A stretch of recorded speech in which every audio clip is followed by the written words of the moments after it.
Hello, sports fan. This is Stephen Hill for Sports Choice Plus. I'm bringing you a very special breakdown. Does Jared Dudley have a point?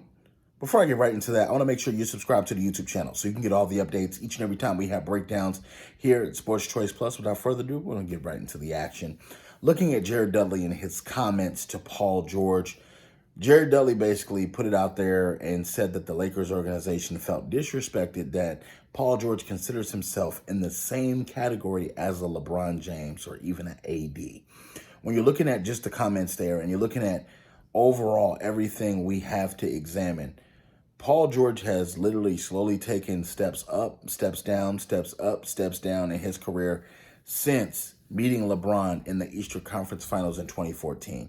We all know about the catastrophic injury he suffered during the Team USA practice exhibition, but you're looking and examining a little bit closer. Paul George reveres himself as playoff P, if you will.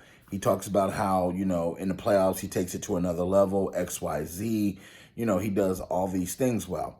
Well, the NBA doesn't quite feel the same as Paul George feels about his game. While Paul George feels he deserves to be in that kind of category, he deserves to be in that kind of namesake naming, a lot of the other NBA players don't seem to have that same backing. The reason I say this, Jared Dudley came out and said this, and it was very blatant, very disrespectful, and it looked like he meant to say every single word on that post. When you're looking exactly at Paul George's game, since 2014, he's had exactly one playoff victory in a series. And you're looking at 2014, the Eastern Conference Finals, when he was with a member of the Indiana Pacers. Since then, he's gone from Indiana Pacers to the Oklahoma City Thunder, now to the Los Angeles Clippers. And you're looking at playoff P since then. He has one win, and that's against the Dallas Mavericks, who they eliminated in the first round of the playoffs last year with the help of Kawhi Leonard and company. So, to me, the Paul George experiment is not really going well. He's playing well right now, but you have to ask yourself, did LA give up everything for the regular season playoff P?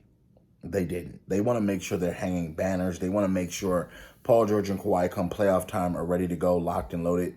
That's what this really is about.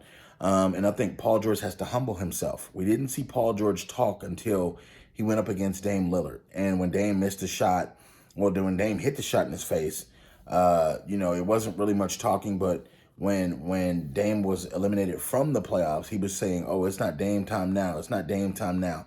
Well, it's easy to brag. It's easy to boast when you don't have to face the best of the best every single night.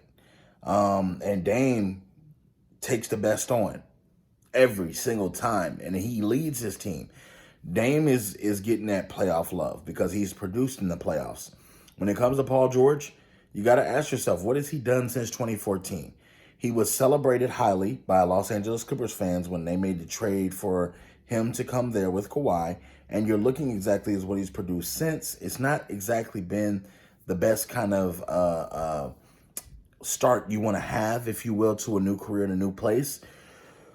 But when it comes down to it, Paul George has to understand there's tiers in the NBA.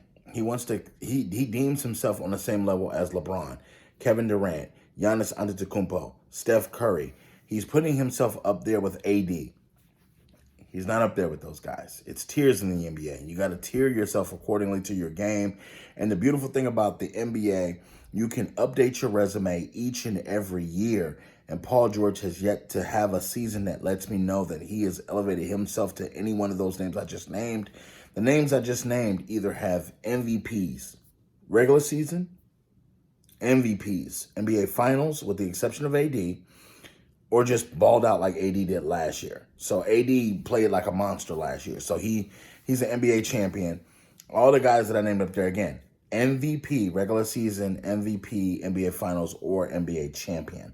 So those are the kind of things that we're looking at. Now, Jared Dudley, I know that they may shoot the messenger because it's coming from Jared Dudley, but you cannot fault Jared Dudley for speaking truth. He's speaking truth, but you have to understand, these guys are not stopping Paul George from showing what he showed last year. Paul George broke down last year. Regardless of whatever the reason was, he didn't show up when he was supposed to, and that's kind of how people are viewing him right now. So until playoff P shows up in the playoffs and is consistent and has a consistent NBA regular season and finals, we can then start to look at him differently. But until then, I think Jared Dudley is very right. And playoff P is not exactly the hottest tool in the shed at the moment when it's talking about playoff basketball. So I want to know what you guys think. Get in the comment section below. Tell me what you guys think about playoff P and his thoughts of him being a top tier NBA player. I don't even think he's top 10 at this point. I think he may be outside the top 10. So definitely leave your comments in the comment section below. Definitely check out Sports Choice Plus for all the breakdowns each and every time we have breakdowns here on the YouTube channel. And as always, I want to thank you so very much, and we'll see you next video.